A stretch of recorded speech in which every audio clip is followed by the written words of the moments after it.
Հունիսի 7-ի համապետական ընտրությանը մասնակցելու համար կուսակցություններն ու կուսակցությունների դաշինքները կենտրոնական ընտրական հանձնաժողով են ներկայացնում առաջադրման փաստաթղթերը։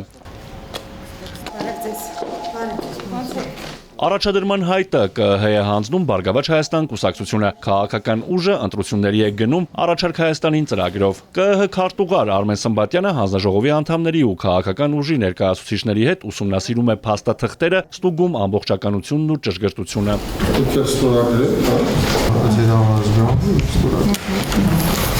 Ընտրական օրենսգրքի համաձայն առաջադրման հայտերը ներկայացնելու ժամկետը 10 օր է, ապրիլի 13-ից 23-ը։ Հանձնաժողովի քարտուղարի խոսքով դեռ երկու ուժ է ներկայացրել՝ ՔՊ-ն եւ ԲՀԿ-ն։ Ընթացակարգի հետ կապված բոլոր փոփոխությունների մասին քաղաքական ուժերին նախապես տեղեկացրել են։ Կուսակցությունները պարտավորություն ունեն հերթական ազգային ժողովի ընտրությունների դեպքում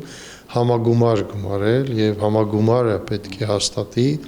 ընտրական ցուցակի առաջին 30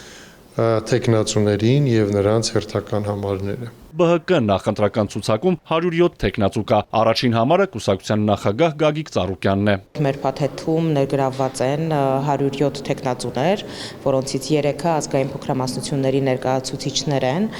Եզդի, Ռուս եւ Ասորի համայնքի ներկայացուցիչներ են։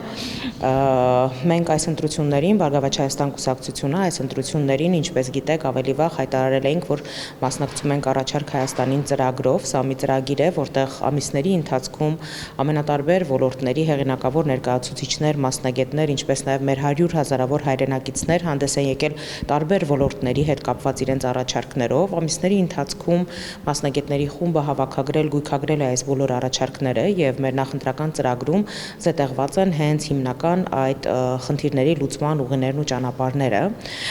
Բարգավաճ Հայաստան կուսակցությունը այս ընտրություններին մասնակցում է երաշխավորված խաղաղություն Բարգավաճ Հայաստան կարգախոսով եւ մեր նախընտրական ծրագիրը հիմնականում 10 կետերից է բաղկացած, որոնք ամենասկզբունքային եւ առանցքային խնդիրների լուծմանն են ուղղված լինելու։ Յուրաքանչյուր քվե կարող է որոշիչ լինել։ Երկրի ապագան քաղաքացու ձեռքում է։ Տոնոյանը մեր հայրենակիցներին կոչ է անում հունիսի 7-ին գնալ տեղամաս։ Որևէ մեկի համար գաղտնիք չէ, որ այս ընտրությունները իրականում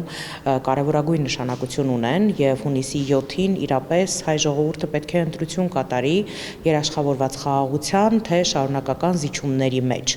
համերաշխության թե պառակտման մեջ։ Մենք գնում ենք այս հարցերի պատասխանները գտնելու եւ այս հարցերի լուծման ուղիների նախանշման ճանապարհով։